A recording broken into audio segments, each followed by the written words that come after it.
It's Patrick Hutzel from intensivecarehotline.com with another quick tip for families in intensive care. So today's tip is about a question that we got from a reader, but it's also a question that we, one way or another, get quite frequently. So here is what Pamela is saying. She says, my mum has been in intensive care for 9 days initially. She went in with Gromal and tonic-clonic seizure, so they put her in an induced coma and sedated her whilst treating the seizures. Now 9 days later, she's awake, she's out of the induced coma, she still has a breathing tube in place, and she's awake. She can write coherently, so she knows what's going on, and the doctors and the nurses have confirmed that her brain is intact, and whatever she's writing or pointing out with a letterboard makes sense. Is showing signs that she's coherent and oriented.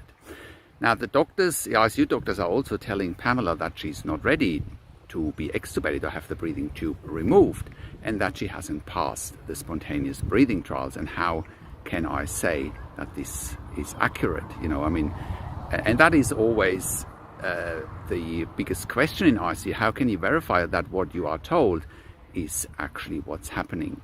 And it comes back to that the biggest challenge for families in intensive care is that they don't know what they don't know. They don't know what to look for. They don't know what questions to ask. They don't know their rights, and they don't know how to manage doctors and nurses in intensive care.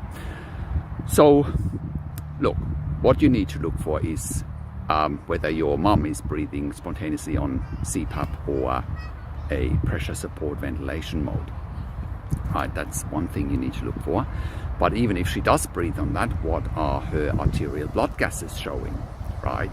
Next, what is her oxygen saturation like? Next, what are her tidal volumes like? Is she breathing enough volumes?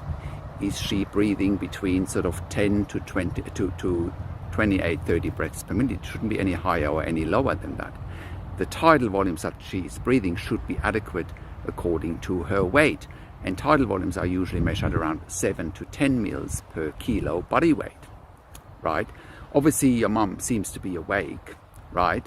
And I have written an article how to wean someone off a ventilator and a breathing tube, and I'll link towards that article and video below this video, so you can check out and make sure she's ticking all the boxes there. But more importantly, it all comes down to asking the right questions, and it comes down to having a second opinion, which is what you're doing here. You are trying to get a second opinion. Bear in mind, I am only having the limited information you're giving me, and it would be very advantageous if we could A, talk to the doctors and nurses directly, or B, if we could look at medical records and look at ventilator settings, look at arterial blood gases, look at blood results, what else is going on. Look at what medications is she still on. Is she still having anti-seizure medications, for example, such as phenytoin or Keppra? And is she therefore still slightly sedated, even though she's awake? But is that sedative effect potentially impacting on her not being able to breathe 100% independently? Those are all questions that need to be asked. Other questions that should be asked: is she potentially having not excreted or metabolized all sedatives and opiates? Is she potentially in acute kidney failure or liver failure? And is she not metabolizing or excreting all sedatives and therefore still slightly impacted by being a little bit too drowsy and not strong enough to get off the ventilator and be extubated? So those are all questions that need to be answered. As well as, if she was to be extubated, is she potentially a high aspiration risk, right? If she's a high aspiration risk, that might be another reason why they still want to keep her intubated. So many questions to be answered, but I hope I've given you the first steps to get your questions answered. So that is my quick tip for today.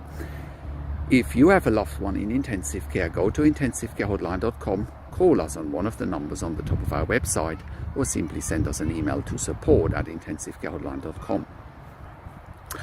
Also, have a look at our membership for families in intensive care at intensivecaresupport.org. There you have access to me and my team 24 hours a day, and we answer all questions intensive care related. And if you need a medical record review while your loved one is in ICU in real time, please contact us as well. We review medical records in ICU in real time and also after intensive care, especially if you're looking for getting questions answered, if you're looking for closure, or if you simply suspect medical negligence. But the best way for the best results and best outcomes is if we review medical records in real time while your loved one is in ICU, again, so that we can help you interpret clinical intensive care data in real time. Thanks for watching. Subscribe to my YouTube channel for regular updates for families in intensive care. Share the video with your friends and families.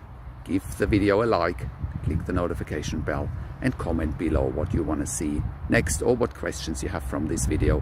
Thanks for watching. This is Patrick Hutzel from intensivecarehotline.com, and I'll talk to you in a few days.